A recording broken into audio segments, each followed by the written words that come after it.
Baik, terima kasih. Bapak-bapak, ibu-ibu, pertanyaan yang pertama, ada beberapa waktu memang kemarin muncul statement orang yang memakai jubah, bersorban. Oh, itu kan tradisi orang Arab. Tradisi orang Arab. Tradisi kita di Indonesia berbeda. Tradisi kita memakai batik. Jadi orang yang berjubah, orang yang memakai sorban, berarti dia tidak menggunakan tradisi dia, tapi lebih cinta dia tradisi orang Arab dengan tradisi dia negara dia sendiri. Ini orang yang gagal paham. Orang yang gagal paham.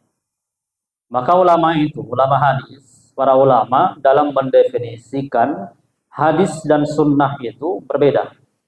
Ada ulama hadis, ada ulama yang menyamakan definisi hadis dengan sunnah. Hadis dan sunnah itu sama. Tapi ulama yang lain menjelaskan bahwa definisi hadis dengan sunnah itu berbeda. Bedanya di mana? Kalau hadis, segala sesuatu ma'udhifa ila Nabi sallallahu alaihi wasallam min qaulin au fi'lin au taqririn au sifatin, segala sesuatu yang disandarkan kepada Nabi, apa yang disandar kepada Nabi, baik itu perkataan, perbuatan, sifat Nabi, karakter Nabi, akhlak Nabi, maupun ketetapan Nabi, ketika dia sudah ba'da bi'tsah, setelah dia diutus menjadi seorang rasul, maka itu yang dikatakan dengan hadis. Nah, sementara sunnah sama juga, ma'udhifa ila Nabi sallallahu alaihi wasallam, au fi'lan, taqriran, qaulan qabla bi'tsah, sebelum dia diutus menjadi seorang rasul. Nabi kapan diutus menjadi seorang rasul? Kapan, Pak? Berapa? 40 tahun. Jadi kehidupan Nabi mulai dari sejak dia lahir sampai berusia 40 tahun, itu juga merupakan sunnah. Itu juga merupakan sunnah. Itu yang dinamakan dengan sunnah Nabi Sallallahu Alaihi Wasallam. Jadi ketika orang yang memakai sorban, Nabi memakai sorban, Nabi memakai jubah. Jubah yang dipakai Nabi warna putih, memakai warna hitam, kemudian memakai rida. Itu kebiasaan Nabi mulai dari sejak kecil sampai meninggal dunia. Jadi orang yang mengamalkan, orang yang memakai jubah, orang yang memakai sorban, apapun itu, bukan berarti itu budaya. Tapi kita mengikuti sunnah Nabi Sallallahu Alaihi Wasallam. Jadi kalau kita mengikuti sunnah Nabi, dapat pahala. Dapat pahala. Ya Ustaz, kenapa nggak bersorban? Ya, saya suka aja pakai ini. Tergantung orangnya. Ya, tergantung orang dan kondisi. Mau pakai sorban silahkan. Ada sorban. Mau pakai jubah silahkan. Jadi jangan saling mengejek. Ini terkadang kita nih saling mengejek. Ada kadang pakai jubah putih. Kayak orang Arab aja. Orang Arab yang nggak boleh kayak gitu. Jubahnya bergantung di atas mata kaki. Ya. Jubah depan kita. Banjir ya. Tapi di sini nggak banjir. Di sana banjir ya. Saling mengejek. Jadi kalau kita saling mengejek, kita mengejek orang pakai jubah di atas mata kaki, saling mengejek. Yang untung siapa? Yang untung, yang ketawa melihat kita itu orang yang nggak pakai celana. Tengok orang tua, pakai jubah, mereka ributkan yang masalah di atas kaki sama di atas kaki, yang pakai jubah sama yang nggak pakai jubah. Kita nggak pakai celana, yang kaki kita berkudis, nampak auratnya, bisa biasa aja katanya. Orang itu yang ketawa. Sekarang kita di para ibu, umat Islam kita ini sekarang mudah diadu domba. Kita mempermasalahkan permasalahan yang sepele. Bagi orang yang pakai jubah, pakai sorban, warna putih, bagus. Dan bukan budaya. Jadi kalau istilah guru-guru kami namanya budaya yang disunnahkan.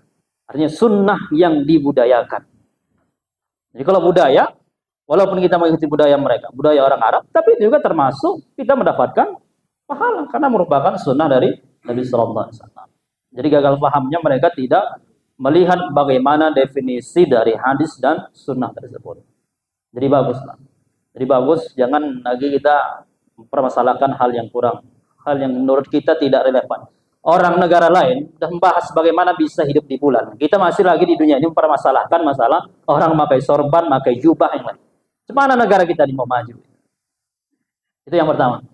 Lalu kemudian yang kedua, yang mana tadi? Lupa. Oh ya, tentang bacaan orang yang menjadi imam, kita tahu bacaan dia itu tidak baik, tidak fasih, tidak bagus. Itulah termasuk dia tergolong dalam orang yang jahil tadi. Jadi kalau seandainya kita sholat berjamaah, kita tahu bahwa bacaan dia itu tidak bagus. Dan saya bingung herannya, kenapa orang banyak berlomba-lomba masuk menjadi imam. Kata imam, muncul perdebatan antara Imam Nawawi dengan Imam Rafi'i tentang orang yang mana lebih mulia, lebih afdol, menjadi imam atau menjadi tukang ajar. Pendapat Imam Rafi'i, dia mengatakan lebih afdol, lebih baik itu orang yang menjadi muazin. Kenapa muazin? Karena dia memanggil orang untuk melakukan kebaikan. Begitu dia ajan, orang banyak yang ke masjid. Berapa banyak orang yang datang ke masjid itu dia mendapatkan balasan pahalanya, fadilahnya. Jadi lebih bagus dia ajan. Sementara Imam Nawawi mengatakan lebih bagus dia, lebih afdol menjadi imam. Kenapa? Karena dittibain Nabi sallallahu alaihi wasallam. Karena Nabi sallallahu alaihi wasallam itu sepanjang hidupnya menjadi imam. Nah, kalau kita udah tahu, kita bisa koreksi. Kalau memang bacaan kita ini tidak bagus, udah serah. Saya kalau nggak disuruh imam, nggak mau saya maju jadi imam. Nggak mau saya dimaju jadi imam. Dan bahkan ada seorang ulama dari sudah meninggal dunia, dulu datang ke kampung kami. Itu namanya Silaulau. Ulama besar, ulama hebat, datang ke Silaulau untuk menziarahi Syekh Abdurrahman Silaulau. Ketika ditawarkan dia menjadi imam, dia nggak mau. Siapa imam rawatibnya? Imam 5 waktu siapa? Dia mengatakan, saya menjaga adab kepada imam yang berada di tempat ini. Menjaga adab. Jadi sebenarnya itu juga termasuk adab. Sebenarnya yang sogya, yang lebih pantas untuk menjadi imam itu adalah seorang imam rawatib yang sudah diangkat oleh BKM dan sudah disepakati oleh jamaah. Kenapa? Karena imam ini yang tahu bagaimana selera jamaah. Ayat-ayat apa yang disukai oleh jamaah. Berapa lama durasi ayat yang dibaca. Ada jamaah kita ini, dia sudah biasa sholat tarawih dalam satu malam itu 1 juz. Jadi kalau ada imam yang baca surah Sabbihisma Rabbikal A'la, rasanya macam-macam nggak sholat nggak aku katanya. Ada orang yang nggak biasa, dia biasanya pendek-pendek aja. Ketika dibaca surah Al-A'la Sabbihis, rasanya macam mau mati dia. Nah, tapi biasanya dia surah Al-Kafirun sama surah Al-Ikhlas. Jadi yang tahu itu siapa? Yang tahu itu adalah imam rawatib. Karena dia yang tahu, karena dia sudah menjadi imam rawatib. Nah, jadi kalau kita temukan, nah makanya ini Bapak dan Ibu, saya sering memberikan saran kepada BKI untuk mengangkat imam itu. Maka imam itu perlu diangkat. Perlu ditetapkan. Supaya apa? Supaya orang jangan seenaknya aja maju menjadi imam. Diangkat imam itu, dibaiat, dan bahkan diberi honor. Diberi gaji. Imam misal maghrib bisa siapa? Diangkat. Tes bacaannya pasti. Kemudian imam zuhur asar siapa? Diangkat. Imam subuh siapa? Jadi dalam satu masjid itu ada 3 imam. Jadi ketika mereka berhalangan, jadi mereka yang saling kerjasama. Mereka yang mengkondisikannya siapa yang menjadi imam. Jadi tidak sembarangan orang yang masuk menjadi imam. Jadi kalau sudah kita temukan menurut ilmu kita, menurut pengetahuan kita, dia menjadi imam, tapi bacaannya, ya istilahnya berselema apa ya? Yang ain dibaca alif, yang panjang dibaca pendek, yang pendek dipanjangkan.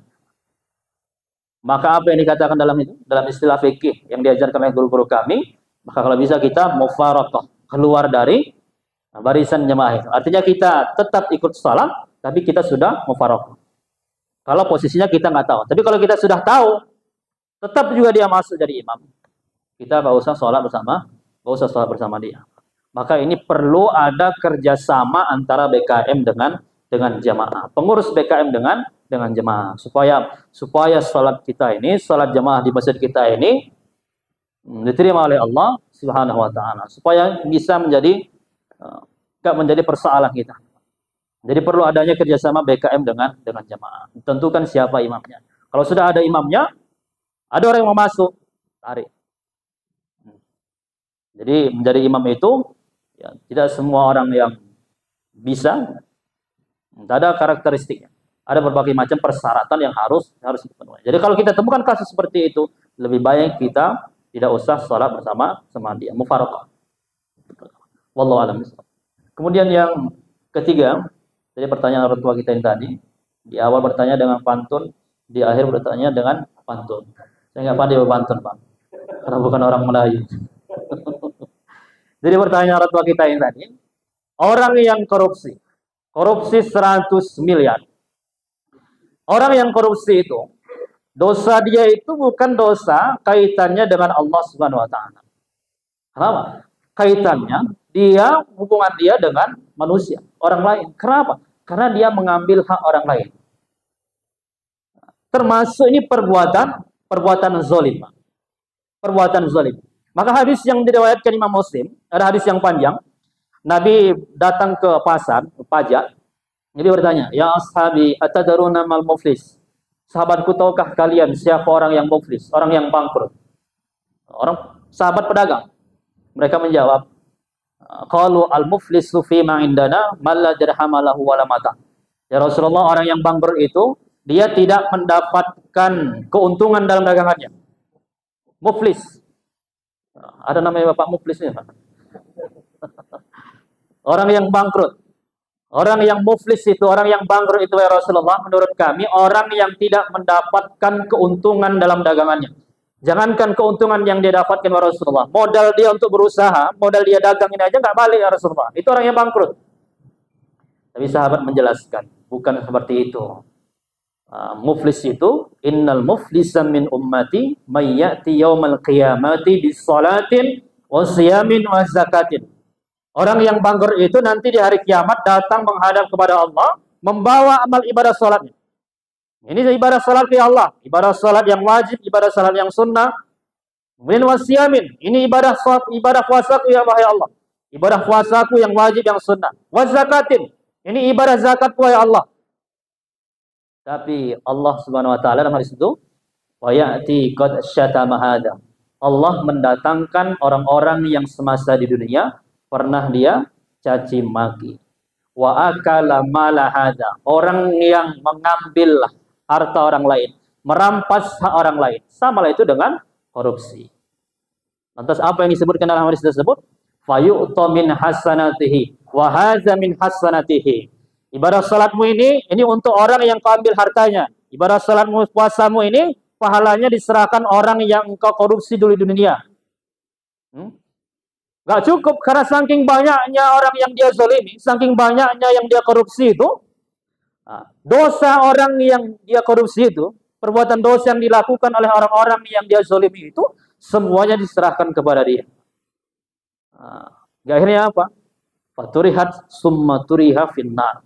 Lalu orang tersebut dimasukkan oleh Allah Subhanahu wa taala ke dalam api neraka. Hadisnya sahih riwayat Imam Muslim. Jadi kalau orang yang korupsi itu kaitannya bukan dengan Allah Subhanahu wa taala. Jadi kalau dia sudah korupsi, harta nggak dibalikkan, mau jungkir balik dia istighfar itu, Pak. Mau jungkir balik dia mohon ampun kepada Allah, nggak akan diterima. Kenapa? Karena itu kaitannya dengan bukan urusanku, kata Allah. Seakan-akan seperti itulah, Pak. Kalau kau nggak sholat mungkin bisa. Kau nggak puasa, kau melakukan dosa ini, bisa kau ampuni. Tapi kalau ini urusanmu dengan orang lain. Selesaikan dulu di dunia. Kalau bisa dia mengembalikan uang yang 100 miliar itu, kemudian dia sudah meminta maaf dan orang memaafkannya, selesai, Pak. Tapi bagaimana yang nggak dibalikkan, dah habis, udah dimakan anak, istri, cucu, Pak. 7 turunan memakan dari hasil yang haram. Nabi SAW menyebutkan kalau darah masuk ke dalam darah daging kita ini dari sumber yang haram, Nabi menyebutkan mau sehebat apapun kita mengangkatkan tangan kita berdoa kepada Allah Subhanahu wa taala, la yustajabu doa, tidak diterima oleh Allah Subhanahu wa taala. Apa sebabnya? Karena kita memasukkan ke dalam tubuh kita ini dari sumber yang haram. Nauzubillah min dzalik. Wallahu a'lam bishawab. Kemudian yang terakhir dari orang tua kita tadi, ya, fenomena yang kita temukan ternyata ini lebih fenomena yang baru lagi nih Pak.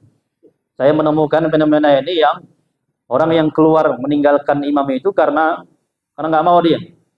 Ada urusannya, ada keperluannya, ada mendesak, dia keluar. Makanya Bapak dan Ibu sedang yang rahimakumullah, kalau di masjid di kampung-kampung itu biasanya orang yang mengisi saf pertama itu dipastikan bahwa mereka adalah orang-orang yang mukim di masjid. Orang-orang jamaah tetap masjid itu. Jadi kalau ada orang musafir maju dia ke depan, ditarik itu.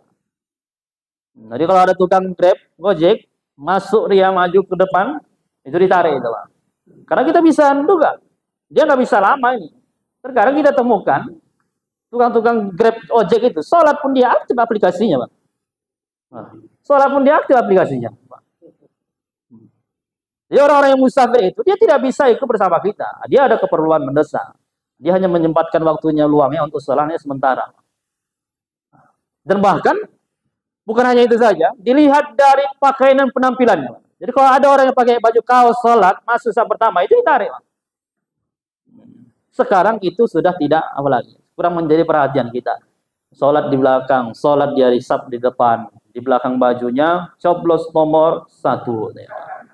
Kita pun sholat, pas pula yang nomor 1 itu bukan pilihan kita. Rusak khusyuk kita sholat itu. Nah, itu perlu kita terapkan ini. Itu kaitannya dengan adab dan etika kita dalam berada di dalam masjid. Jadi kalau ada alasan kita meninggalkan imam itu, ya walaupun seorang imam itu seorang usaha ahli agama, paham tentang agama, tapi kita melihat menyaksikan bahwa tidak sesuai apa yang dikatakan dia dengan apa yang diperbuat dia. Kalau sudah kita pastikan, yakin kita, hakul yakin kita, dia tidak sesuai apa yang dikatakan dengan apa yang dia perbuat, maka kita boleh mufarakah dengan dia. Termasuklah dia tadi orang yang tergolong orang yang fasik.